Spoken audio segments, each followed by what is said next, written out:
La notte di Modica di Nino Martoglio. Episodio contato di un'orfanedda superstite.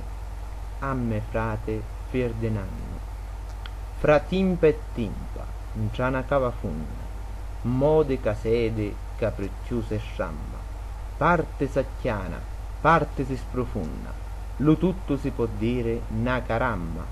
Frisca lo vento, come fa la ciunna, correnno già da gula e scippa e sciamma.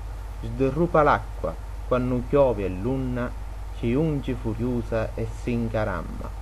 Era de notte, na nottata funna, senza nuddo chiario, senza na ciamma, quando successe da gran baraunna. Gli untisi un grido, figlia, era mia mamma, e dopo mi sperio, giranno tunna, come una puddiredda in già la ciamma.